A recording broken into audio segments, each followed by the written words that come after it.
everyone, and welcome to 10 Minutes with the Coopers. I am Wendy Cooper. And I'm David Cooper.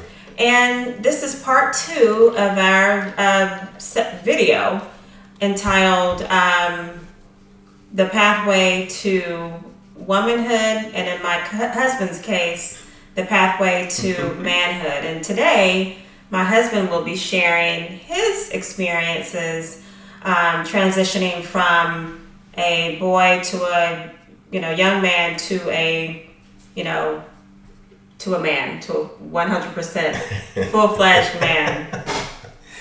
Wow. If you guys haven't had a chance to listen to the last discussion we had, please go back and listen to my wife's message. I'm going to try to follow behind her and talk a little bit about my life. If I had to say something about your episode last time, baby, I would say from insecurity to womanhood, just hearing that path. My path is somewhat similar, but yet different.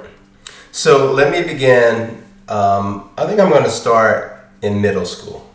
I think the theme of middle school is probably a good place for me to start. When I was coming up there, we started breakdancing, and I know a few of my buddies on here remember those days in which I saw breakdancing as an opportunity to deal with insecurity. I remember I was at Williams Middle School, and there was a circle of people around, and inside this circle, people were battling. They were having a dance battle. And I just remember staring at them dancing, and one thing I saw more than anything was the attention. And attention was a very powerful thing in which it was very, very interesting to watch this level of attention that these dancers were getting. So I remember going home and practicing that day. And within a week, I was one of the top guys there at Williams Middle School dancing. I don't know if anybody's on remember those battle contests that we had then, and I remember being with the Northside group, and I can't remember what our name was at that time, but it led to me meeting my dear friend and best friend Darren Yarborough, who recently ran for sheriff, and so I never knew that he and our paths would cross from that day we met looking at jury. That when I would go see my grandfather, that I would be there, and I remember walking. I don't quite remember if I was walking to the store. We had a store around the corner called Safeway, one of them, and I could see guys in the back dancing at a guy named Lee, and Lee is a Facebook buddy. He may remember this, but they were in the back of his house and they were break dancing, and they had this little board and they were spinning, and I was pretty good. A pretty good backspin guy, and I remember seeing Darren and going back there and then competing against the guys, and I would assume then I was so impressive that they introduced me to the leader of the West Side group, and that's a story all by itself, and I would love to honor that, but I'm just going to jump through a little bit, and as I advance this a little bit. I became a part of the group. You kind of had to battle your way in, and I battled my way in, and I became a part of the group. And I learned some tremendous things with that group.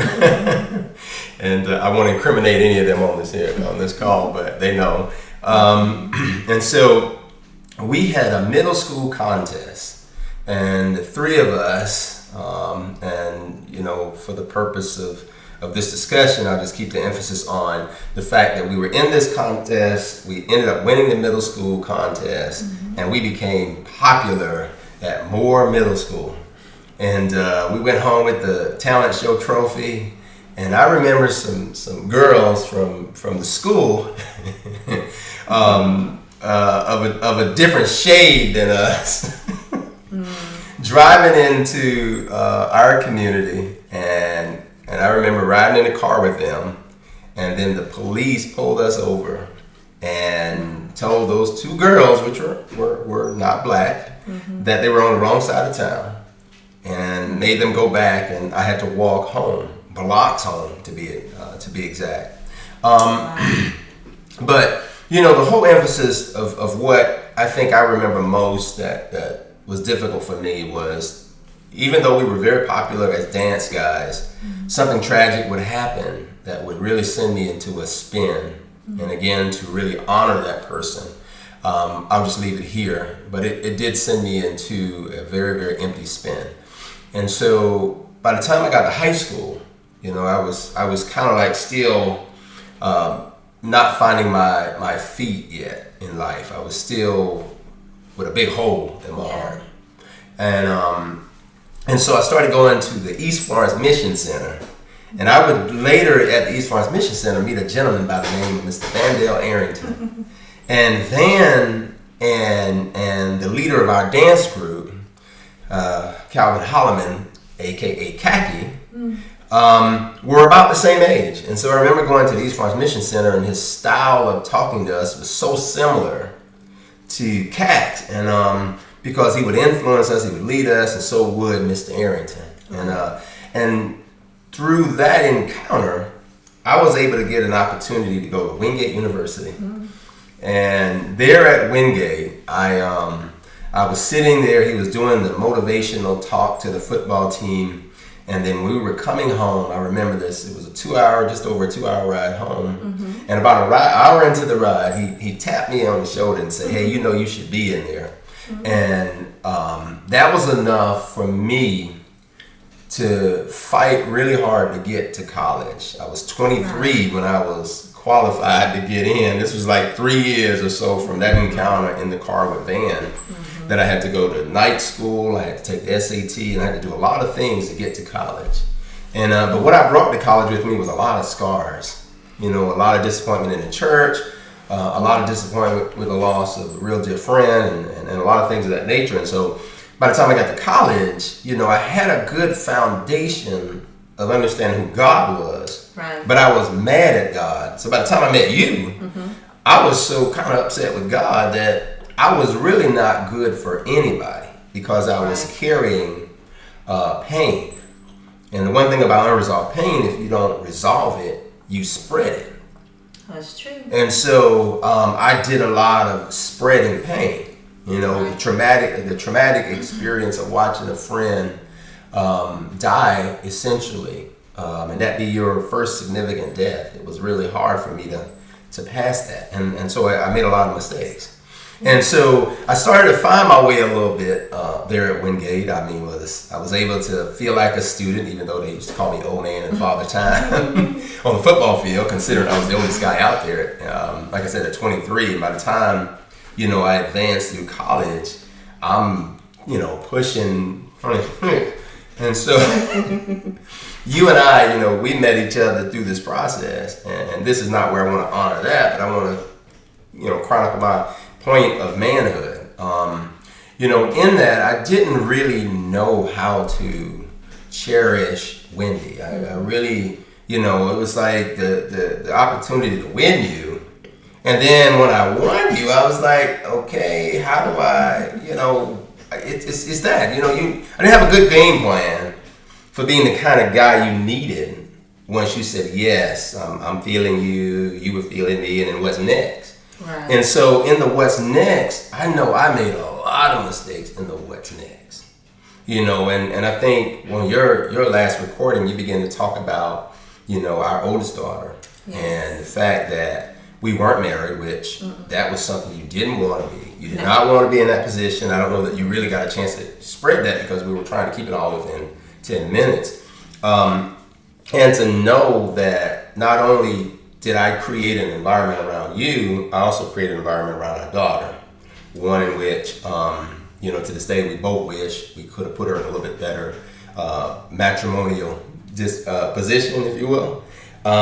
But two things, I think, sent me down the road of understanding what needs to happen in becoming a man. One was the time that we had to go and talk to your parents together. And it's kind of what moved me today, that if you help create a problem, you need to be man enough to go and face the problem. So I was there with you. We went together to talk to your parents. Ooh. Woo, to say the least. And I was there to tell your father and your mother what that we were expecting. We weren't married, and I can't tell you guys the kind of conversation I had that day. But I will say my step to manhood, and I'm going to end here because again, we want you to understand how we chronicle to womanhood and manhood. And on our next one, babe, we'll talk about a little bit of some of these things. But for now, I hold a dear conversation with my father-in-law, who was not my father-in-law at that time. And I think that his challenge for me, with him coming in up at that point, I will say this here. I wasn't a kid who experienced a garage door opening. When a car pulls up and the garage door open, this was my first encounter. I didn't come from where I had that per se. And so to hear your dad pull in and then to hear the garage door open, and that's kind of like my first encounter with the garage door opening is your father coming up and we have to tell him that we are expecting. Again, the words he said to me, that conversation helped me understand that I made a decision that requires a man to answer it. I struggled with that. I'm going to stop here. But for me, that was the day to have somebody show me the power of what a man looks like, especially the things your dad said to me. But I walked away from it realizing I understand what a man looks like and what a man does. And so my pathway to manhood came through having to face a man. And I think to this day, every day I earn his respect as a man. But that was the day that I realized the decisions you made requires a man. So I hope you guys can appreciate this very, very quick path to womanhood and manhood. And hopefully we can share a little bit more on the other side. Anything else you want to say before we shut it down? No, that's it for today. Awesome. Thank you guys for listening. We'll see you again soon.